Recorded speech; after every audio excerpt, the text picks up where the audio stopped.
मेरा भी आप प्लीज इतने कुरेदने वाले सवाल अगर आप नहीं पूछे तो अच्छा रहेगा। आप देख रहे हैं नेशन वन और मैं हूं आपके साथ ऋषभा। उत्तराखंड की राजधानी देहरादून में प्रदेश की क्षेत्रीय पार्टी यूकेडी यानी कि उत्तराखंड क्रांति दल में कल जमकर मारपीट हुई, विवाद हुआ, हंगामा हुआ। ये सब क्यों हुआ, इस पर चर्चा करने के लिए आज हमारे साथ यूकेडी के वरिष्ठ नेता जुड़े हैं। शिव प्रसाद सेमवाल सर, बहुत स्वागत है आपका नेशन वन। धन्यवाद। झगड़ा हुआ है यूकेडी कार्यालय में, इसके पीछे का क्या मुख्य कारण रहा है, क्या वजह? इसमें दरअसल झगड़े का जो बड़ा कारण रहा है वो कारण रहा है कि उत्तराखंड क्रांति दल जिन तत्वों के कारण पिछले 40 साल से लगातार गर्त की दिशा की ओर जा रहा है, भाजपा और कांग्रेस से शीर्ष नेतृत्व और उनके जो पदाधिकारी जुड़े रहे हैं, वो किसी भी हालत में नहीं चाहते कि उत्तराखंड क्रांति दल में कुछ ऐसे लोगों की एंट्री भी हो जो लोग पार्टी को और इस राज्य को आगे बढ़ाना चाहते हैं। और यही कारण है कि आपने देखा होगा कि चाहे प्रदीप टमटा जी रहे हों, चाहे मंत्री प्रसाद नैथानी जी रहे हों, चाहे आपके प्रीतम पंवार जी रहे हों, ये तमाम लोग जो हैं जब भी कैबिनेट मिनिस्टर तक के लोग रहे हैं। प्रीतम टमटा तो प्रदीप टमटा तो सांसद रहे, लेकिन ऐसे तमाम लोगों को उत्तराखंड क्रांति दल पचा नहीं पाया। ओम गोपाल विधायक रहे हैं, अपने गट्स पे जो है जनता के प्यार के बलबूते अपने दम पे वो जीतते आए हैं। प्रीतम सिंह पंवार अपने वोट बैंक के दम पे, अपने दम पे जीतते आए हुए जनता के प्यार की बदौलत। और ऐसे लोगों को उत्तराखंड क्रांति दल एडजस्ट नहीं कर पाता। क्यों? क्योंकि उत्तराखंड क्रांति दल में जो शीर्ष नेतृत्व है वो लगातार अपने कुछ क्षणिक स्वार्थों के लिए, व्यक्तिगत लालच के लिए लगातार भाजपा और कांग्रेस की दलाली करता रहा है, जिसके कारण जो भी इस तरीके के लोग हैं जो सीरियसली पार्टी को आगे बढ़ाना चाहते हैं, इस राज्य की सेवा करना चाहते हैं, ऐसे लोगों के लिए उत्तराखंड क्रांति दल में कोई जगह नहीं रह जाती। ये जो ताजा घटनाक्रम है, इस ताजे घटनाक्रम में जब हमारे शीर्ष नेतृत्व, हमारे केंद्रीय अध्यक्ष जी काशी सिंह ऐरी जी ने, जाहिर सी बात है कि काशी सिंह ऐरी जी एक बहुत अच्छे लीडर हैं और लगातार 4 बार वो जो है उत्तर प्रदेश की सरकार में वो 4 बार के विधायक रहे हैं। ऐसा सीजन्ड लीडर जिनकी विधानसभा में जिनके बयानों की अपने आप में एक पूरी श्रृंखला है, उनकी एक बड़ी छाप है उत्तर प्रदेश विधानसभा के उसमें। ऐसे जो केंद्रीय अध्यक्ष हैं वो भी कुछ ऐसे शरारती तत्वों और लालची तत्वों के दबाव में उन्होंने एक बयान दिया पिछले दिनों कि उत्तराखंड क्रांति दल आने वाले लोकसभा चुनाव में कांग्रेस को अपना समर्थन देगा। तो जो कांग्रेस के जो दलाल हैं उन्होंने काशी सिंह ऐरी से दबाव में ये बयान दिलवाया। फिर भाजपा से जुड़े हुए जो तमाम लोग हैं, क्योंकि भाजपा को अभी तत्कालीन जो खतरा है वो निकाय चुनाव से, उनको पता है कि लोकसभा चुनाव में तो उनको मोदी जी के नाम पे क्लीन स्वीप है, तो उन्हें लोकसभा चुनाव के नाम पे सेटिंग करने की तो जरूरत ही नहीं है यूकेडी से। तो उन्होंने क्या किया कि यूकेडी से सेटिंग करी आने वाले निकाय चुनाव को लेकर के। तो पूरा एक धड़ा भाजपा की गोद में जो बैठे रहने के लिए बदनाम धड़ा है वो फिर आ गया दिवाकर भट्ट जी के पास। उन्होंने इनसे जो है अपनी सेटिंग करवाई और उन्होंने कहा भी नवंबर में निकाय चुनाव है और किसी भी तरीके से नवंबर तक ये कार्यकारिणी बननी नहीं चाहिए। और जो हमारा अधिवेशन, जो कार्यकारिणी का चुनाव हमारा 24-25 जुलाई को हर साल होता है, तय समय पे होता है, क्योंकि अगर ये कार्यकारिणी बन जाती तो नवंबर तक क्या होता है कि हम लोग कहीं ना कहीं फाइट में आ जाते निकाय चुनाव में। हमारा मेन फोकस निकाय चुनाव था, वार्ड इलेक्शन। तो इन्होंने ऐरी जी पर दबाव डलवा करके ये घोषणा करवा दी कि हम जो है आजकल बारिश हो रही है और हम निकाय चुनाव को नवंबर में कराएंगे, नवंबर लास्ट में, एंड वार्ड इलेक्शन के जब चल रहे होंगे उस वक्त। तो हमने ऐरी जी से पूछा कि इंटरनल बात बता रहा हूँ, वैसे मीडिया के सामने बताना नहीं चाहिए, लेकिन ये कुछ बातें ऐसी होती है कि जब ओपन सर्जरी की जरूरत होती है तो आपके चैनल पे आप ये समझ लीजिए कि ये जो बीमारी है इसकी ओपन हार्ट सर्जरी हो रही है, ये जरूरी हो गया। तो अभी क्या हुआ कि हमने जब पूछा कि आप ऐसा क्यों कर रहे हैं, क्या कारण है, क्योंकि कार्यकारिणी का जो पिछले समय जो अधिवेशन वो हुआ था, बैठक हुई थी कार्यकारिणी की काशीपुर में, उसमें ये घोषणा हुई थी, तय हुआ था, पूरी कार्यकारिणी ने बैठ के तय किया था कि 24-25 जुलाई को हमारा अधिवेशन होगा, उसमें चुनाव होंगे। तो अब आप इसको नवंबर लास्ट में क्यों ले जा रहे हैं? तो उन्होंने हमें एक बहाना, एक लॉजिक दिया कि क्योंकि बरसात है इसलिए नवंबर लास्ट में होगा। हमने उनसे पूछा कि भाई ऐसा क्या हो गया, बरसात तो ज्यादा से ज्यादा अगस्त लास्ट तक चलेगी, सितंबर फर्स्ट वीक मान लीजिए, आप सीधे 4 महीने क्यों पीछे खिसकाना चाहते हैं? तो हमने, क्योंकि भाई पार्टी में जो जाहिर सी बात है कि आपस में मनमुटाव वगैरह भी होते हैं, तो जैसे ही मुझे पता लगा, हमने अपने स्तर पे जब पता करवाया तो पता चला कि इन्होंने भाजपा के जो कुछ लोग हैं उनके दबाव में एडीजी ने ये घोषणा की है। और हम जैसे लोग, समीर मुंडेपी जी जैसे लोग जो निकाय चुनाव के संयोजक रहे हैं, प्रदेश संयोजक हैं, तमाम जो डोईवाला में जो हमारी विधानसभा रही जिससे मैंने चुनाव लड़ा, उसमें 20 वार्ड है, 20 के 20 वार्डों में हमने गठन कर दिया था उसके दायित्वधारियों का। महानगर के 5 वार्ड भी उसमें है, देहरादून के 100 वार्डों में वार्ड प्रभारियों की पूरी तैयारी हो गई थी।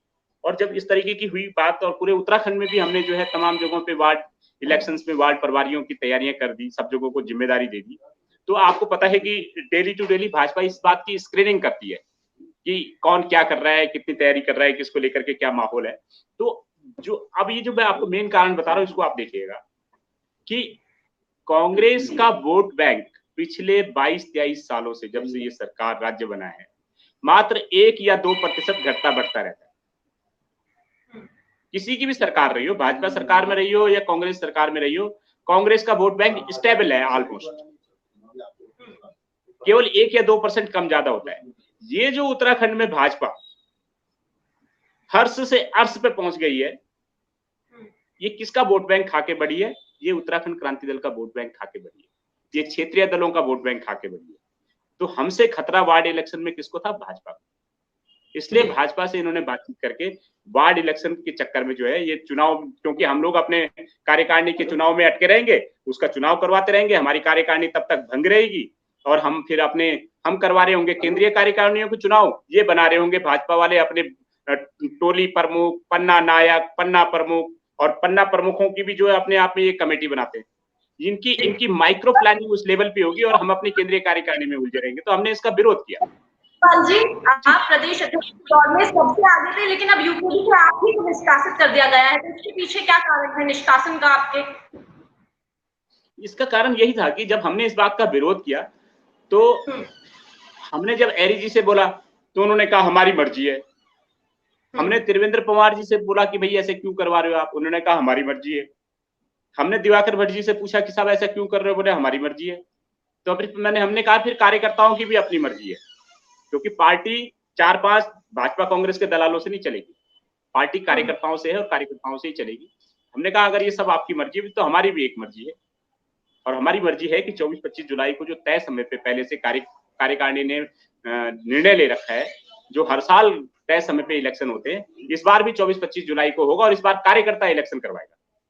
तो तमाम जगहों से, जिलों से जी की कोशिश की गई, हालांकि भारी पुलिस बल की वजह से आपको कार्यालय में नहीं जाने दिया। तो किन कारणों की वजह से आप कार्यालय जाना चाह रहे थे या किन बातों को लेकर आप वहां पहुंचना चाह रहे थे? देखिए, उत्तराखंड क्रांति दल हमारा दल, कार्यकर्ताओं का दल है, और जाहिर सी बात है कि हमारे प्रदेश कार्यालय में स्थापना दिवस मनाया जा रहा था, तो स्थापना दिवस में भाई प्रदेश के कार्यकर्ताओं को जाना ही था, और निष्कासित तो मैं हूं ना, मेरे साथ जो 40-50 लोग हैं वो तो पार्टी से निष्कासित नहीं है। तो जो 40-50 लोग जो मेरे साथ पार्टी कार्यालय में उस दिन स्थापना दिवस में शामिल होना चाहते थे, अगर उनको मेरे से दिक्कत है तो मुझे बाहर रहने देते। जो पार्टी के समर्पित कार्यकर्ता हैं, जो 24 घंटे सड़कों पे संघर्ष किया है, जिन्होंने पार्टी के नेताओं के बजाय जो है खुद पे पुलिस के लाठी और डंडे झेले उत्तराखंड आंदोलन के टाइम पे, कम से कम उनको तो जाने देते अधिवेशन में। कितने बड़े दुर्भाग्यपूर्ण बात थी कि अंदर हमारी पार्टी का स्थापना दिवस समारोह चल रहा है और बाहर पार्टी के जो समर्पित कार्यकर्ता हैं उनको पुलिस के डंडे बजाए गए, पुलिस के द्वारा गिरफ्तार किया गया। मतलब आप सोच सकते हैं कि उनके दिलों पे क्या गुजरा होगा, जिन्होंने उत्तराखंड आंदोलन में खुद लाठी डंडे खाए, ये राज्य बनाया, इस पार्टी का गठन किया, और आज स्थापना दिवस के मौके पर वो जो है अपनी पार्टी का स्थापना दिवस समारोह में भी शामिल हो सकते। वाकई हमारी जी वही कुछ लोग हैं यूकेडी का भविष्य आप में देखते हैं, लेकिन अब आपको निष्कासित कर दिया गया है, तो आपको क्या लगता है कि अब पार्टी किस राह पर जाएगी, या पार्टी आपके बिना उतनी मजबूती से खड़ी रह पाएगी? देखो, जो मदिरा पीने वाले होते हैं ना, वो प्याले नहीं देखा करते, हम उत्तराखंड प्रेमी हैं। जो मदिरा प्रेमी होते हैं वो प्यालों से फर्क नहीं पड़ता, प्लास्टिक के गिलास भी चल जाएगा, कांच के गिलास भी चल जाएगा, फर्क नहीं पड़ता, मिट्टी का जो कटोरा है वो भी चल जाएगा। तो पार्टियों का भविष्य क्या होगा मुझे इसकी चिंता नहीं है, मुझे अपने इस उत्तराखंड राज्य के भविष्य की चिंता है और इसके लिए कोई फर्क नहीं पड़ता। निष्कासन के बाद अब क्या आप दूसरी पार्टी बनाएंगे या फिर आपका शिव प्रसाद सेमवाल का अगला कदम क्या होगा? ये तमाम पूरे उत्तराखंड से हमारे कार्यकर्ताओं की यही सवाल आ रहे हैं। लगातार फोन पे बिजी चल रहा था मैं, यही कारण है कि लगातार आप 2 दिन से ट्राई कर रहे थे कई बार और मैं आपको समय नहीं दे पाया, इसलिए मैं आपके धैर्य के लिए भी आपकी प्रशंसा करना चाहूंगा और आपको धन्यवाद देना चाहूंगा। यही कारण है कि मैंने अपने सभी कार्यकर्ताओं को, अपने सभी प्रेमियों को, उत्तराखंड प्रेमियों को ये बोला है, ये निवेदन किया है कि प्लीज अभी 1-2 दिन हम इस मेंटल ट्रॉमा से गुजरे। मुझे खुद पता नहीं था, देखो राजनीति में लोग आते हैं अपना कैरियर बनाने के लिए और मैं राजनीति में आया अपना कैरियर छोड़ करके। इस उत्तराखंड क्रांति दल में वो लोग आज हावी हैं जो ना फेसबुक पे है ना जमीन पे है, जो चंदे पे जिंदा है, जिनकी दुकानदारी इस उत्तराखंड क्रांति दल की दलाली करके चल रही है, भाजपा कांग्रेस की गोद में बैठ के चल रही है, वो लोग हैं। और दूसरी ओर गेट के बाहर जो गिरफ्तार हुए कल, वो लोग थे जो अपने पल्ले से पैसा लगा करके गाड़ियों में खाने खर्चे से लेकर के तमाम संसाधनों से लेकर के जनता के आंदोलन में शामिल रहे। आप उम्मीद नहीं कर सकते, मतलब अगर आप ये बात सोचें कि मैं अपने 22 साल का कैरियर ये छोड़ करके उत्तराखंड क्रांति दल में आया कि हमें अपने राज्य के लिए नई ढंग से शुरुआत करनी, और आप समझ नहीं सकते कि हम लोग कितने मेंटल ट्रॉमा से गुजरे। तो मैंने अपने सभी कार्यकर्ताओं को ये बोला कि प्लीज 2-3 दिन आप हमें रोकिए, प्लीज आप 2-3 दिन आप इंतजार कीजिए और सारी जो मतलब उठा पटाखे से शांत होने दीजिए, फिर हम लोग शांत दिमाग से सोचेंगे। आप सभी लोगों से एक बार दोबारा से विचार विमर्श करेंगे कि हमें क्या करना है। मेरा भी आप प्लीज इतने कुरेदने वाले सवाल अगर आप नहीं पूछे तो अच्छा रहेगा, क्योंकि मैं नहीं चाहता कि हमारे किसी भी तरीके के कार्यकर्ताओं के दिल में, जो लोग बेचारे 40 साल से 20 साल से इस पार्टी के झंडे उठाते रहे हैं, उनको जिस तरीके से कल गिरफ्तार किया गया, मैं नहीं चाहता हूँ कि किसी भी तरीके से हमारे कार्यकर्ताओं को कोई ठेस पहुंचे।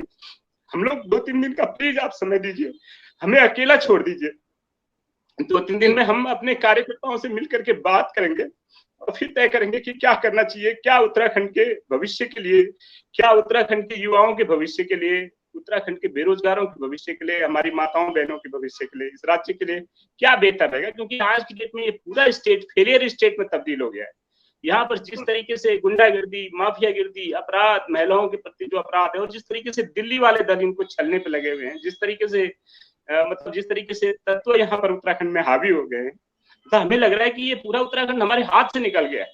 मात्र एक हाथी की पूंछ सरी की एक संभावना बची है और हमसे वो भी छीन लेना चाहते हैं लोग। प्लीज मतलब हमें 2-3 दिन का समय दीजिए, हम लोग चीजों को सोचेंगे और तय करेंगे, फिर बात करेंगे। चलिए, हमारे साथ शुक्रिया, थैंक यू।